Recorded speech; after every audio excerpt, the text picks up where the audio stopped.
What's going on, y'all? So we're gonna be working on a deer feeder today. I got a comment on one of my videos where somebody wanted to see how I did my deer feeders, or they asked could I show how I do them, and this is super simple. That's probably why I never did a video on it. I just never thought to even do one because it's so simple. But what we have right here is a 50-gallon drum, metal drum with a removable lid right here, and all we're gonna do today is, well, I already did it. I took a tape measure and I put it around the circumference of this drum, and then I took that measurement and divided by 3. So after that, I took a marker and that measurement that I got when I divided by 3, I put a mark in each spot. So we got 1, 2, and 3. And if I'm remembering correctly, this barrel might have been like 72.5, something like that. So when you divide it by 3, you get about 24 inches or something close to that. So that's basically what I did. And another thing to think about, where I'm gonna be putting this barrel, I want the deer to get around it on all sides. That's why I have 3 spots on it. For instance, if you have a stand in a certain location where you are only going to be shooting at deer that you want it to be like broadside on the sides of this barrel, then you will only put 2 holes. So you would put one on this side and this side, and that'll almost guarantee that you're only going to get a broadside shot. But where this particular barrel is going, I have a trail camera, and I'm more concerned on seeing what comes to the barrel, so I'm gonna put 3 holes on it instead of 2. I do have a stand that's facing it, but just for what I plan to do with this one, I'm gonna put 3 holes instead of 2. I have another spot where I have one of these feeders, and because of how the stand is and how it's angled, I only have 2 holes on it. So just think about that. If you think about your setup, if you're going to be in a spot where you only want to have a broadside shot and you only want the deer to be on the sides, you probably only need 2 holes perpendicular to each other. So one on this side, one on this side. And I mean, you can make the holes any way you want. This is going to be like gravity fed. So once there's a hole at the bottom, once you put corn or mineral feed, different kind of stuff in there, as the deer, raccoons, squirrels, whatever, as they eat it, more corn will come out. It's just gravity fed. And I'm pretty sure if you hunt deer, then you already know, once you put corn in one of these things, a lot of times the raccoons will go to it and they'll sit there and just pull all the corn out. They'll start to just pull all the corn out the holes. So that's the idea behind how these ones work. It's just simply gravity fed. Super cheap, super easy. You can find these barrels on like Facebook Marketplace. I think back in the day, I bought a few off of Craigslist, stuff like that. And just an easy way to make a deer feeder. But the holes, you can just take something and like knock a hole in the bottom. But the easier and kind of cleaner way to do it, which is what I do, I use a battery powered drill with a hole cutting bit on it. And this one is a little bigger than what I typically use. I think before I might have used like 1.5 inch hole cutting bit. This one might be 1 3/4 maybe, but I think it's still going to work out fine. And I mean, you can do it however you want. You can drill a complete hole straight through, or I'll show you the way I like to do it. I try to like drill those holes in at an angle, and then I don't cut the whole hole. I kind of cut it so like it's a half hole, and then that way I can take the metal and bend it in. You can kind of control how much corn will come out at a time. So it's looking like it might rain out here, so let me get to working on this thing right quick. We might be able to take it and put a little corn and some minerals in it if it doesn't start pouring before I get this finished. So let's get started right quick. All right, I'm gonna show y'all how I like to do this. Hopefully this battery doesn't die. But you see, I got some a spot right here marked. So we're gonna try to drill a hole right here. So what I like to do, I'll try to come maybe, you can do it right at the bottom, but the way this thing is angled right here, I'll try to come just a little bit above that. And let me see here. All right, yeah, it looks pretty good to me. You don't want to start too low. So maybe like ½ inch above where the lip of the barrel is. We'll start trying to drill here.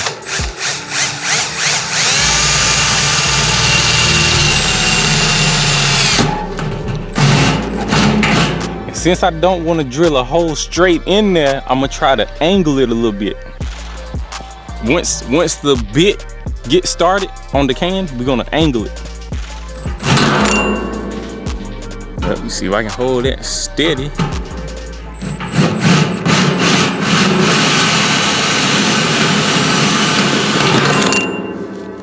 I might need a new battery, man. Let's see if I can hold this good and steady. I'm trying to do it one-handed.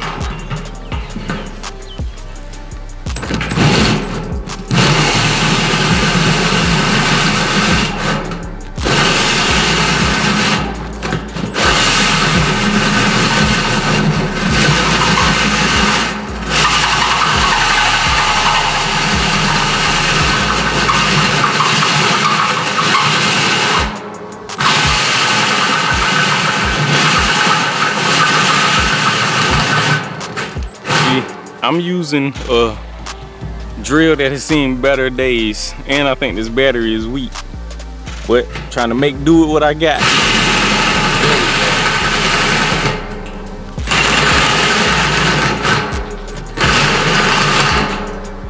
All right, y'all see how it's starting to form like a half moon kind of hole in there? I'm gonna cut just a little more, but this is almost done, because once we get it up a little bit more to where I can bend that, I'll just turn it in a little bit, because in that way it'll kind of, if this hole was completely open right here, that corn would pour out probably way too fast. So we're gonna try to keep working on this like a half moon kind of thing. And I have a drill that's like, it works with a power cord. That one probably would knock this out instantly. So if you have a drill with a power cord, this will probably go way smoother. I'm using this old drill that it's probably seen better days. I'm probably gonna have to replace it and some of these batteries.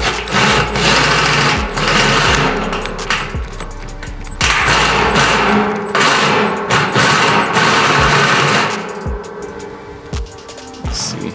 All right, y'all see that? That's how I like to do it. Y'all can see, I can just barely leave it closed a little, and that'll regulate about how much corn can come out at a time. I mean, you can push it all the way up if you want, or kind of leave it at an angle. But that's one hole right there. So let's start working on the next one. And like I told y'all, I got each hole about maybe, can't remember, but I think it might have been like 24 inches, like 24 inches, 24 inches, and 24 inches.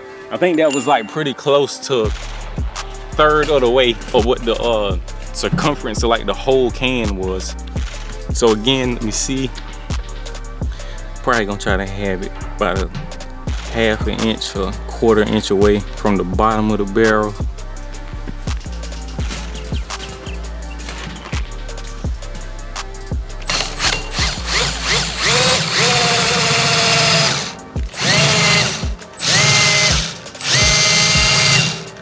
Yep, I think this drill has seen better days, y'all.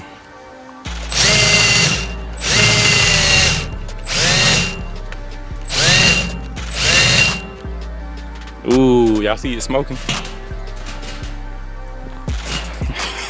Yeah, Milwaukee, y'all might want to sponsor me, man. Y'all see what this doing? Y'all need to send me a brand new one. This thing is wearing out. We only got one hole done. We got 2 more to go.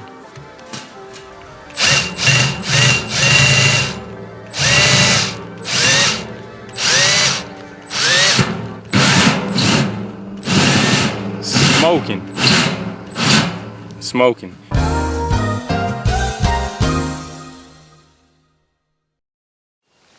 All right, y'all, I'm back.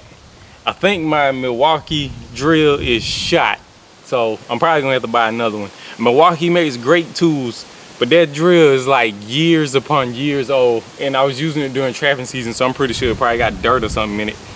But I went and found the old handy dandy power cord drill. So we about to get this one going. It's probably gonna knock this out real quick. I'm trying to hurry up and do this because I'm pretty sure y'all hear it's a storm coming. It's starting to thunder and all kind of stuff. I'm trying to knock this out quick. I probably ain't gonna be able to go put it out today.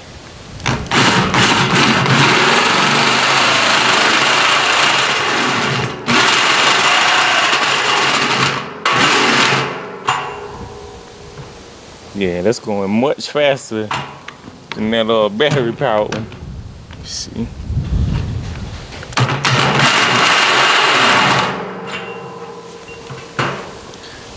Alright, let me see how that's looking.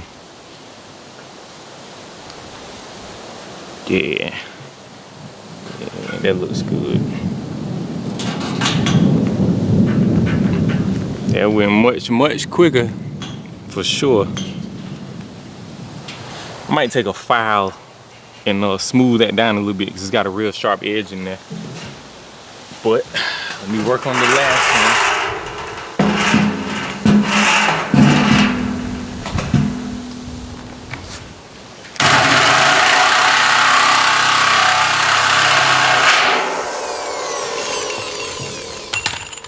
Alright. Let's see. Woo! Woo! That thing hot, boy.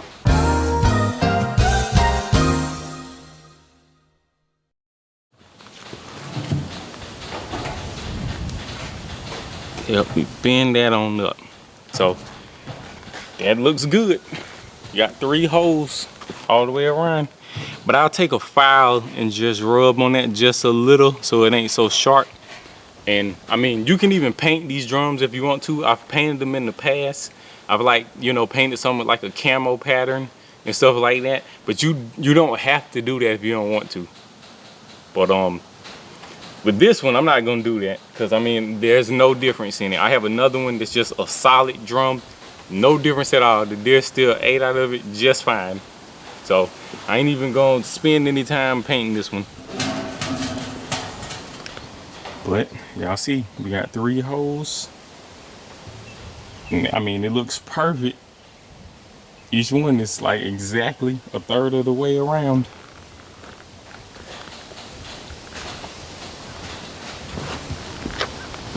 And I'm replacing this one because the old drum that I have, when we first put that drum out a long time ago, I had it sitting on top of some like wooden boards, and apparently those boards held moisture and it rotted the whole bottom of the drum out. So since that happened, I ended up going back and I used some Quikrete and poured like a little block of cement, and then I put the drum on top of that block. So since that block is there, we just gonna take the old drum, probably take it to the dump because I'm pretty sure there's no saving it. The whole bottom of it is rusted out. But I'll check back in with y'all in just a minute. All right, y'all. So the clouds went away, so I decided to come on down here.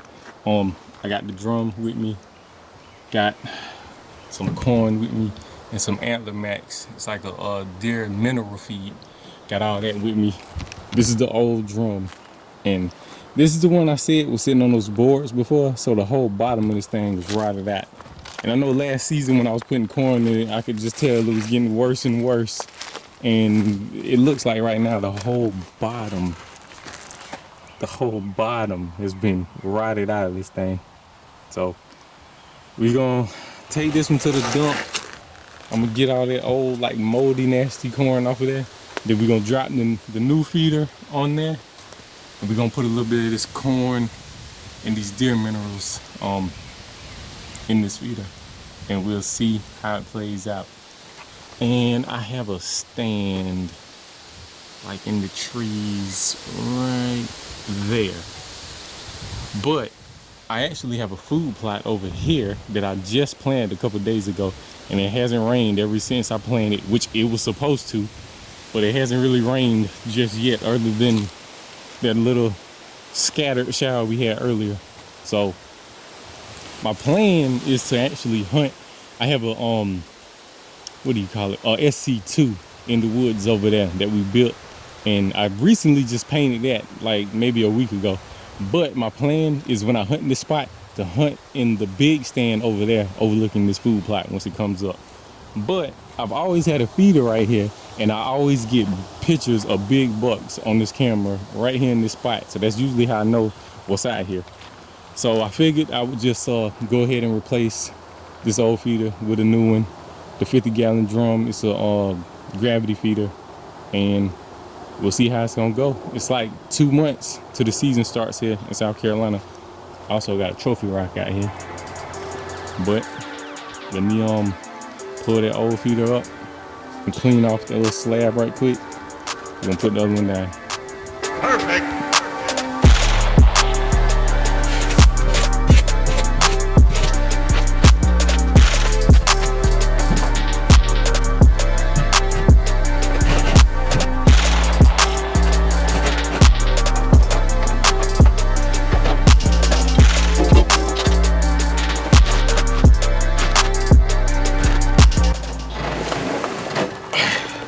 Alright, so I'm gonna mix a little of this Antler Max and a little of the corn to try to see if the deer start eating it or not.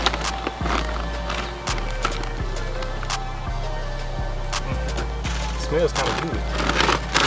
Hopefully I'll make them want to try to start eating it.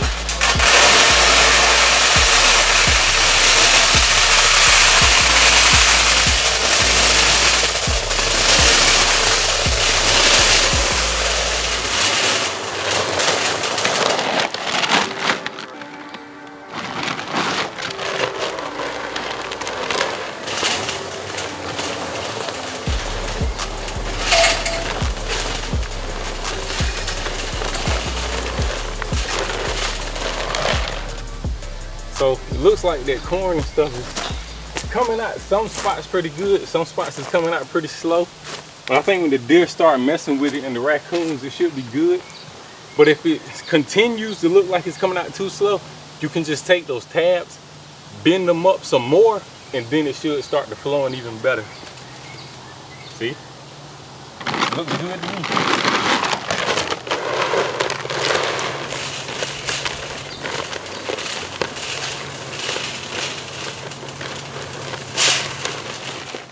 So like I said, what I was reading, they were saying the deer might not start eating on that supplement that well. So they tell you to mix it with corn, and they kind of encourage them to start eating it as they eat the corn. And then you can start using more and more of this Antler Max. So hopefully it's gonna work out. I'm trying to mix it all up. So we'll see how this does, and probably be back out here, put some more corn and Antler Max out here as well. So I'm gonna just watch the cameras and see if I can tell if the deer are starting to eat it. There's been a buck that's been popping up out here on the camera. I mean, it's only June, so his antlers aren't that big yet. But looking at his body, he looks like it's probably gonna be a good one. You can tell he looks like he might be a, I don't know if, it's hard to tell, but sometimes looking at the bodies, you can tell if they're like a 3 or 4 year old deer. And he sort of gives me that, he has that appearance to him.